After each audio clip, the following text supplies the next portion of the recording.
Madam, আজকে যে আপনারা এখানে প্রায় 6 দিন বা 5-6 দিন যাবত 7 দিন যাবত অবস্থান করছেন, তো সর্বশেষ লাস্ট মেসেজটা কি?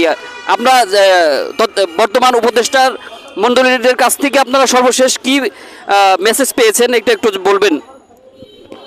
ভাই, আমি সর্বপ্রথম বলতেছি যে আমরা গতকালকে সাংবাদিক সম্মেলন করার পরে আমরা সারা বাংলাদেশের সবাইকে জানিয়ে দিয়েছি আমাদের আগামী দিনের কর্মসূচি হলো আমরা সারা বাংলাদেশ থেকে যত শিক্ষক শিক্ষিকা আছে সব নিয়ে কালকে প্রধান উপদেষ্টার দপ্তরে আমরা কার্যালয়ে যাব। আর কালকে থেকেই আমাদের কাছে বিভিন্ন একটু আশ্বাস পাইতেছি যে আমাদের এই ঢল দেখে তারা একটু কেমন যেন বিভ্রান্ত বোধ করছে না কি জানি না। এখন আপনি আমার সামনে দেখতেছেন, ক্যামেরাটা ওদিকে ঘুরান, প্রশাসন লেভেলের লোক আসছে। ওনারা আমরা কত দূর আগাইতে পারবো কি না পারবো সেটা ওনারা বলতেছে। ওনাদের কাছ থেকেও একটু কথা শুনে নিলে আপনি মনে হয় ক্লিয়ার হয়ে যেতেন। আর কিছু? আপনি কোথা থেকে আসছেন, আপনার দাবিটাকে একটু সব বলবেন, একটু সুন্দর ক্লিয়ার করে। আসসালামু আলাইকুম, আমার নাম ফাহিমা আক্তার, আমি বরগুনা সদর থেকে আসছি। আমার মাদ্রাসার নাম হচ্ছে উত্তর পূর্ব রশিদিয়া সদনতলা ইবতেদায়ী মাদ্রাসা।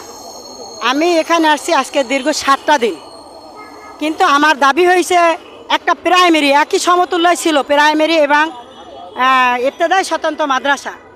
প্রাইমারি স্কুলগুলো হয়েছে জাতীয়করণ হয়েছে, কিন্তু ইবতেদায়ী মাদ্রাসাগুলো এখন পর্যন্ত জাতীয়করণ হয় না।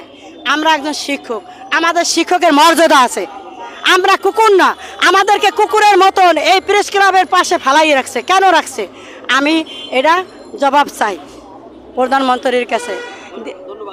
ভাই না আরও বলবো, আমরা কয়েকদিন আগে আমার মহাসচিব আমাকে ফোন দিয়েছে, আর আলামিন ভাই ফোন দিয়েছে। প্রথম আলামিন ভাই বলছে, ভাই মাফা আমরা তো রাখছি, আপনারা আসেন।